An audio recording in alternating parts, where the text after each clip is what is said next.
one of the most challenging aspects of my wellness journey was the choice of oil to use. I remember it was so difficult. I tried so many oils. There was not almost any oil in the market I didn't try. Tried sunflower, cooking with sunflower oil. It tasted nice, and after some time, it proved to show off the shortcoming. I tried canola oil. It was nothing to write home about. Tried other vegetable oil. I mean, every oil with beautiful labels and indicating cholesterol-free, natural, organic. I tried all. And finally, I came to stay with only one oil. And that is the oil I've been using since 2010. That's about 14 years now. In this video, I want to show you that oil and why I made choice. I decided to settle with that oil. I actually tried cooking with oils, like finally chose to stay with this peanut oil, the organic peanut oil. And you don't have to be deceived.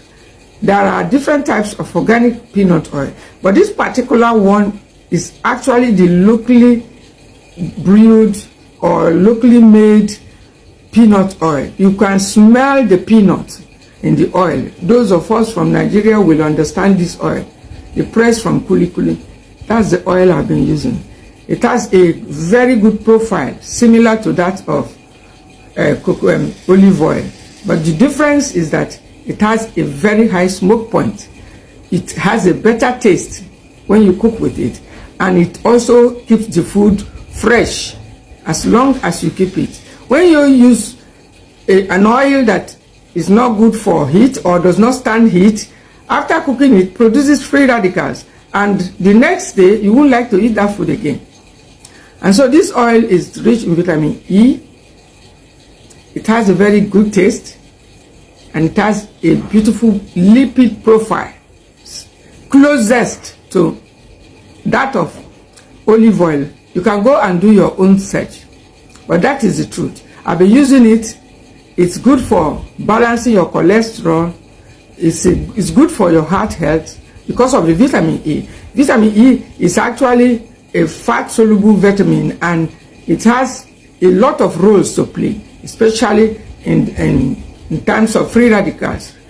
So it's a great heart health, heart-supporting vitamin. It's a great vitamin for your eyes, for your skin, in fact, for your immune system, almost for everything. And so that's the oil I've been using. And besides this oil also, I have a few other oils that I use when I want to, bring down or lower bad cholesterol. Some of them, like the essential oils, the fenugreek seed oil. Yes, the fenugreek oil is also good when you suspect high bad cholesterol.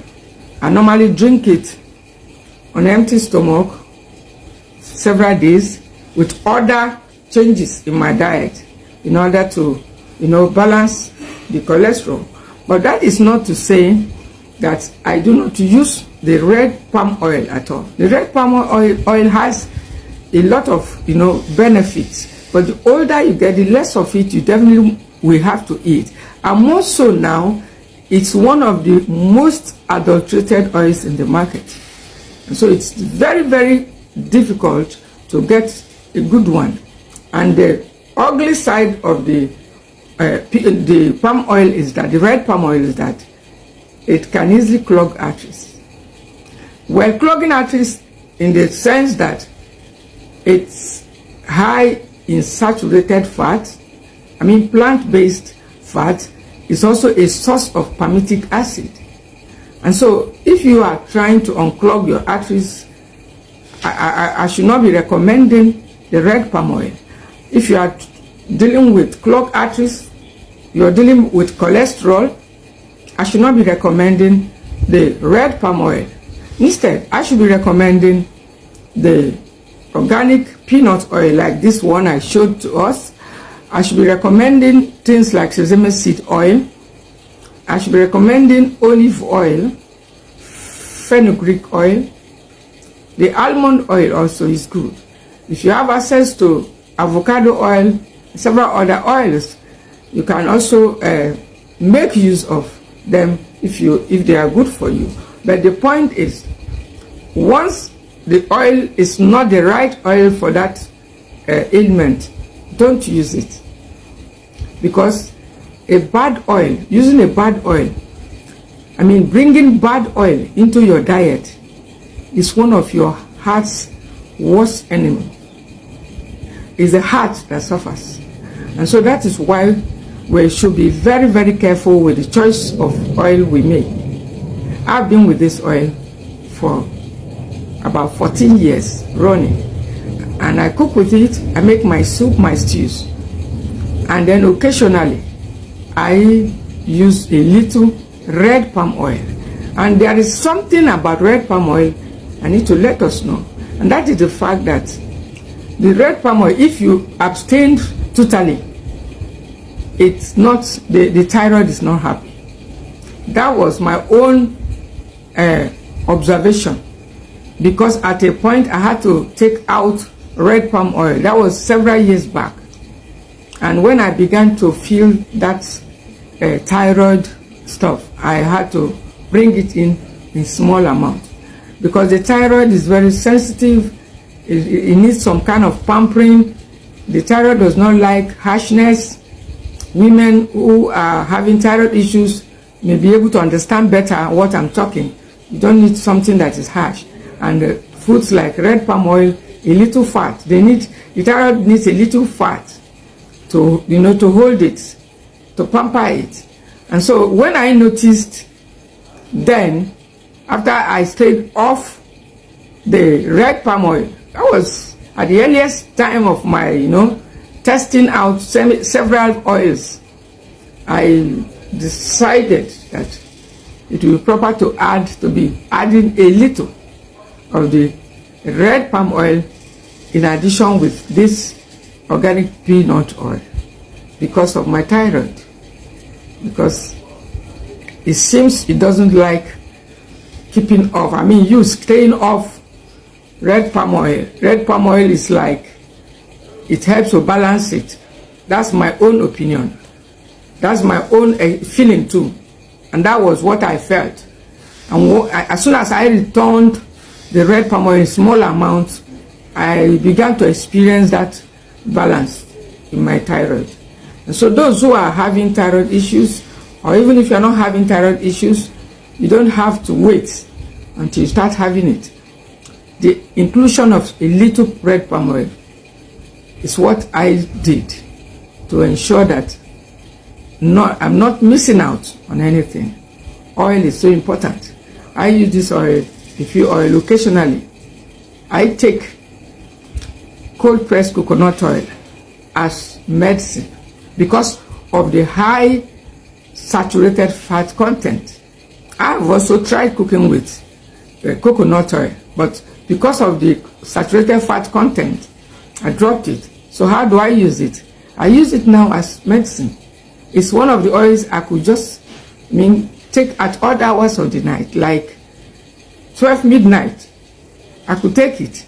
Even right at this age, I could take it. Why? Because the brain food. It's the only food I can eat at certain hours like that without spiking my blood, and it's able to support the brain to sleep. I have said earlier that those who are having problems sleeping should ensure that they have cold pressed coconut oil, especially menopausal women should have a good oil because the brain makes use of fat. If you have sleep problems, you should also ensure that you have it. Don't use it to cook, though it's good for cooking.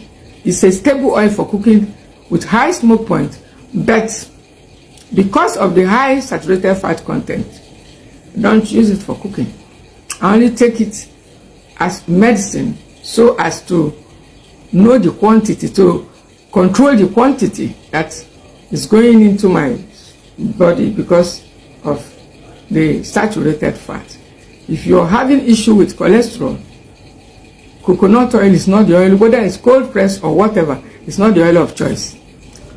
And the peanut oil may not even be the first choice. the first choice is the olive oil, because the olive oil helps to support better blood circulation, which is very, very important in any recovery, when you want to recover from any disease or reverse it. So you need good blood circulation, but that you may not be able to find that in this oil. It's not a detox oil also, and so it has a few, ugly sides, just little ugly side.